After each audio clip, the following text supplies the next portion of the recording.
And we're good.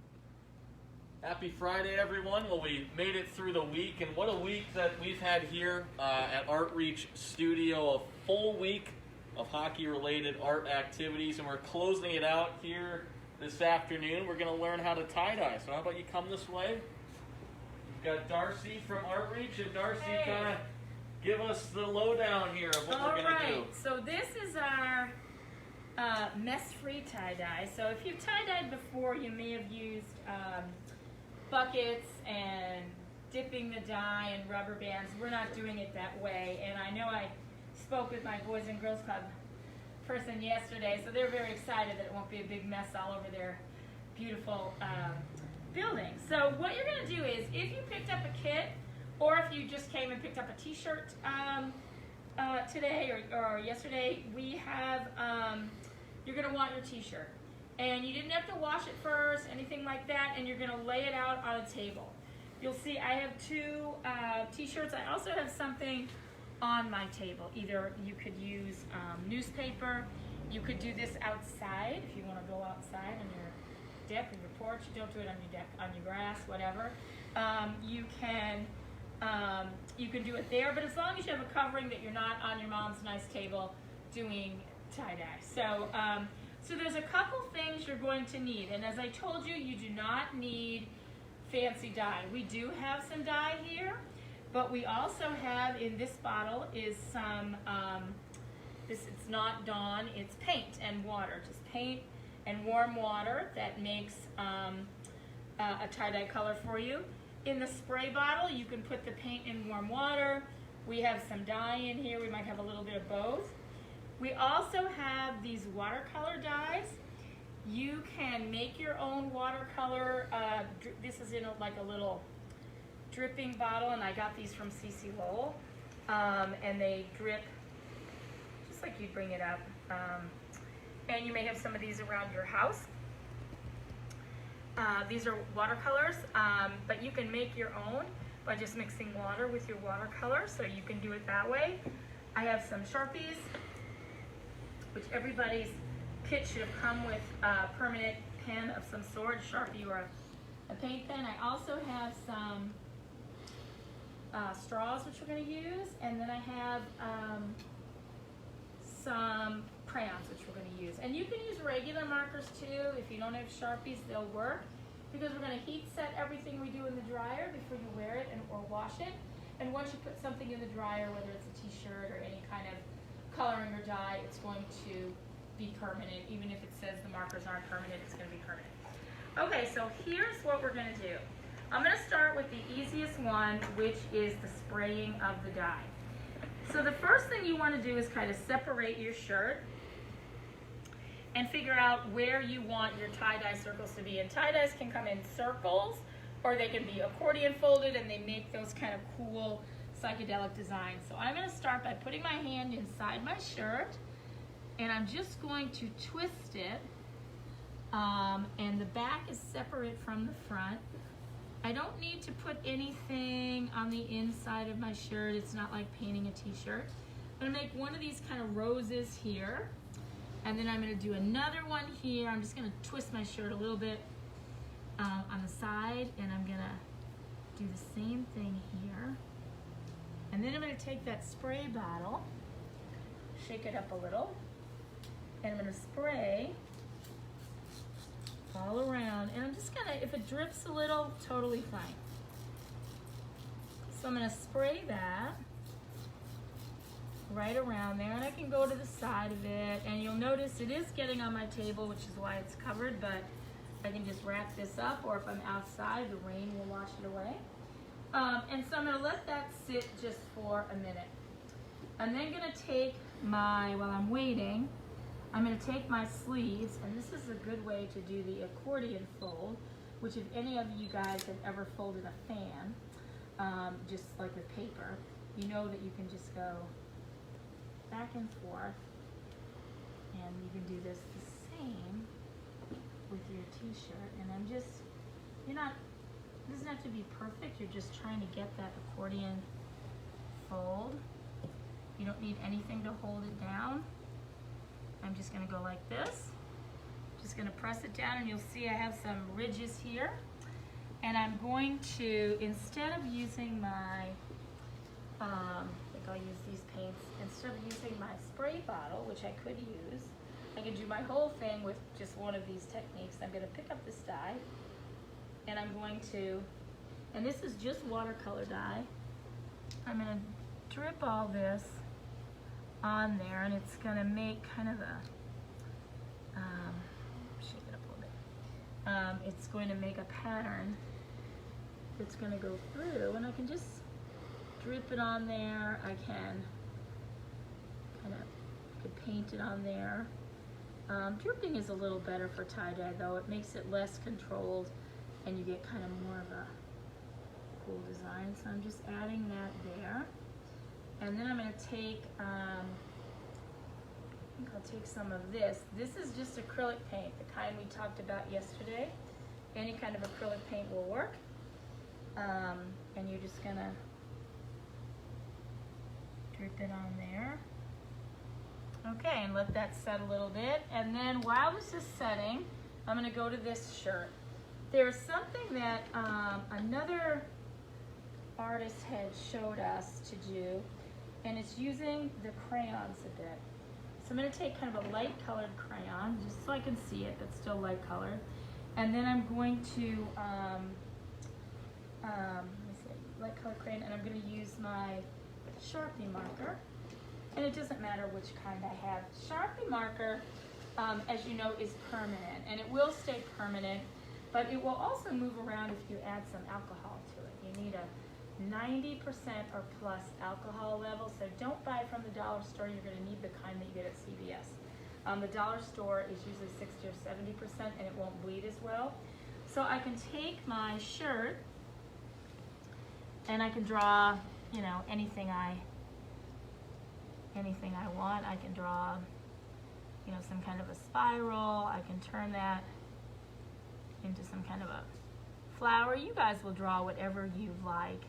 The real thing is the technique. I can leave it like this, and then I could drop and drip things in there and paint it in, or I'm going to do a little painting with the crayon.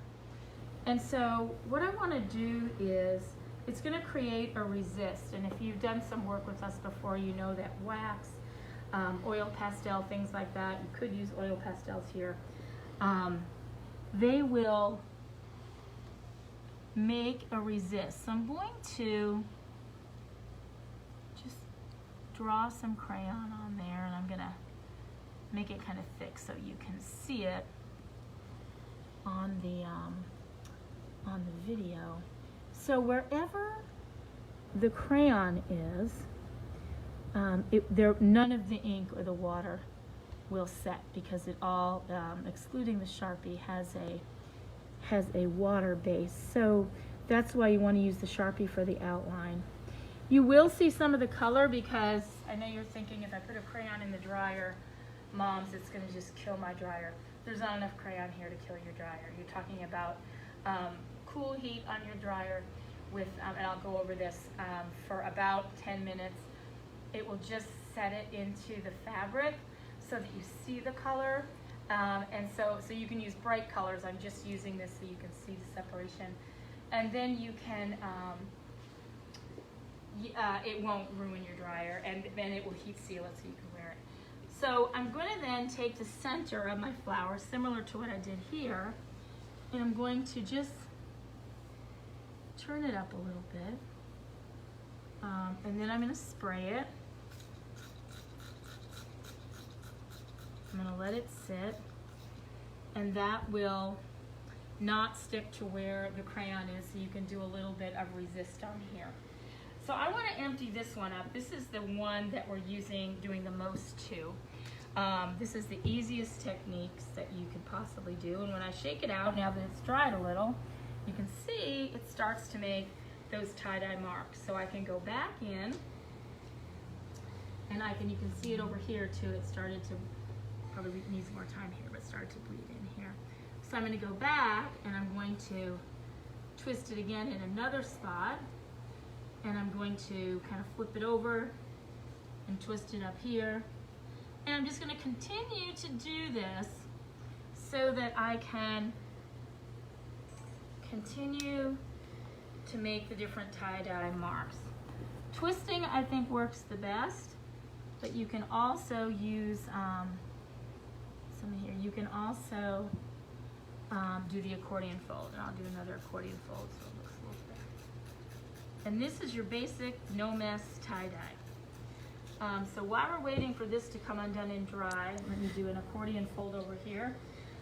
You want to, for the drying part, once this is dry to the touch, meaning you don't, when you put your fingers on it, there's no ink coming off, and these are pretty dry to the touch already. They need a couple more minutes, but you want to put it in your dryer on low or cool. If you have a cool lingerie setting, you want to put it on there for 10 minutes. That will set the color, the ink, and the crayon, or whatever you use. And then you want to take it out. You're ready to wear it. You can wash it. The first time you wash it, I would not wash it with anything else, unless they're just play clothes. I would not wash it with my sheets or something, anything white. It needs one wash to get through it. Let's say you don't have a dryer.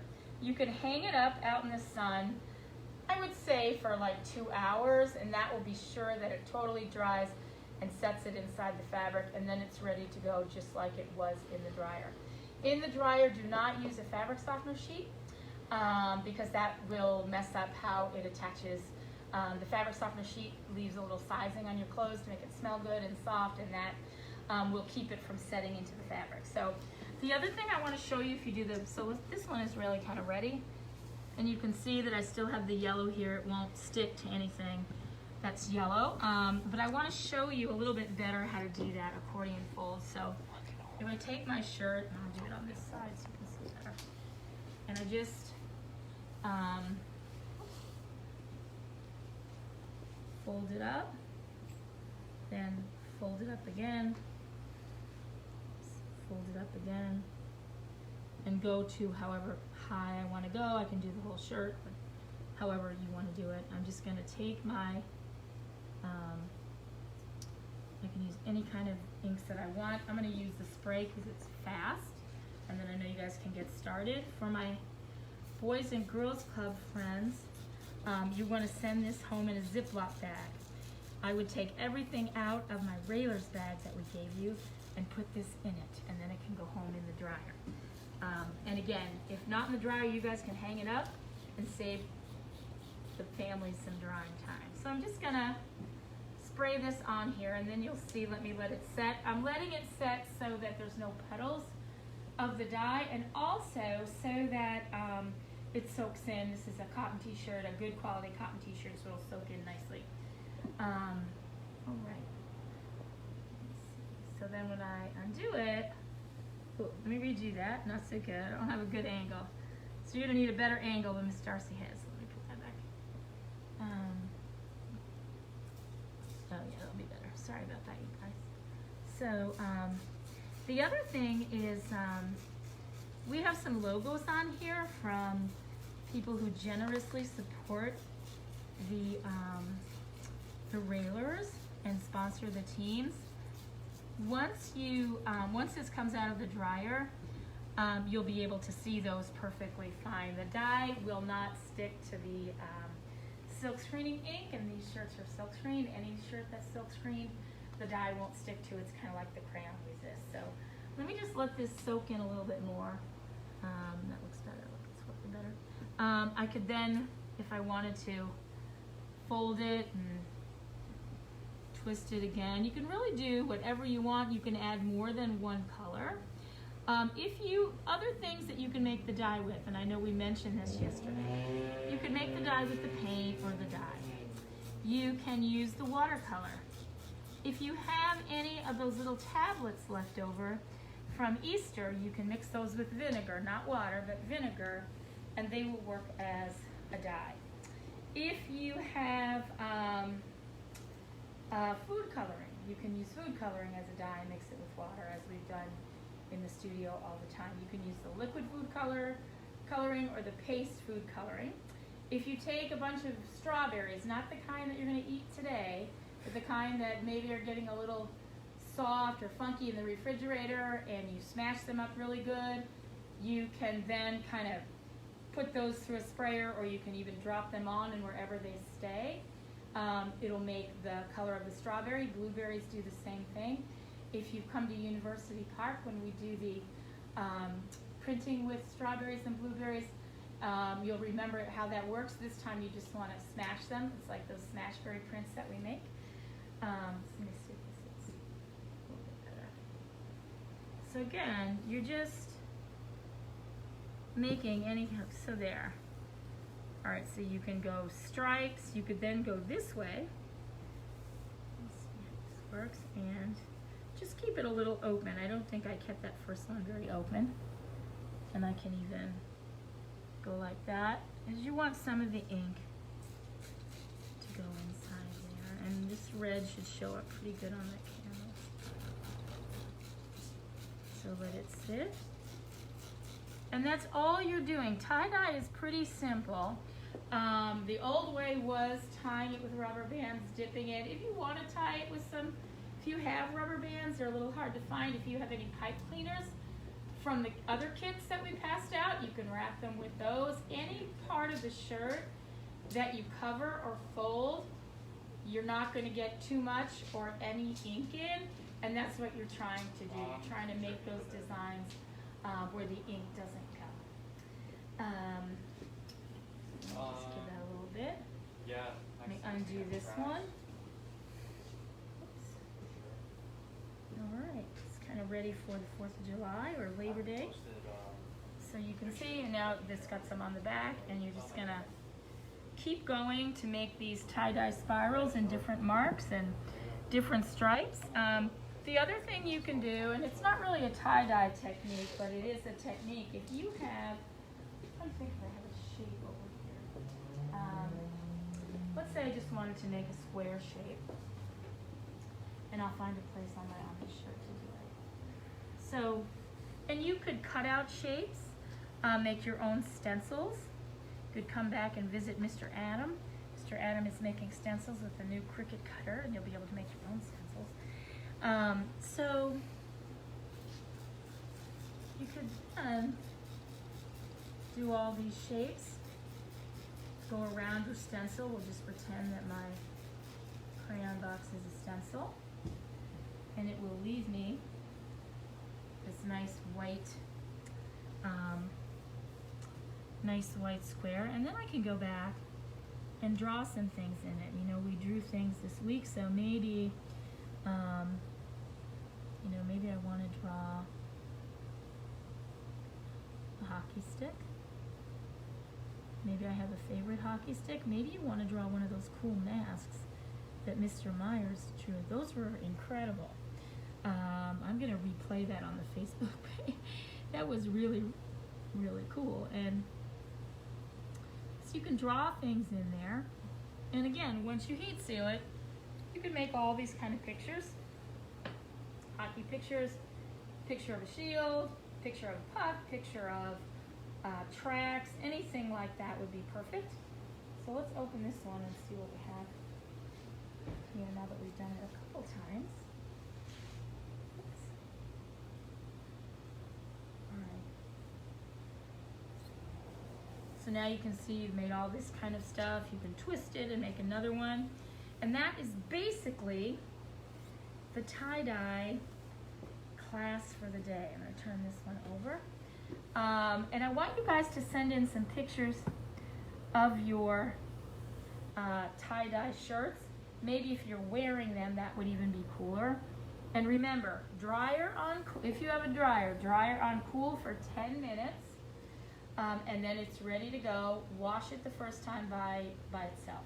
If you don't have a dryer, hang it up in the sun, and you don't have to like string a clothesline. You could just hang it up over a chair or over the deck, or just lay it out on the grass, put some rocks down so it stays flat on the grass, and then give it 2 hours in the sun, and it is just like it's been in the dryer, ready to go. So this, we will have information on making making up the story time, which I think will be part of another cool Worcester thing that we're doing.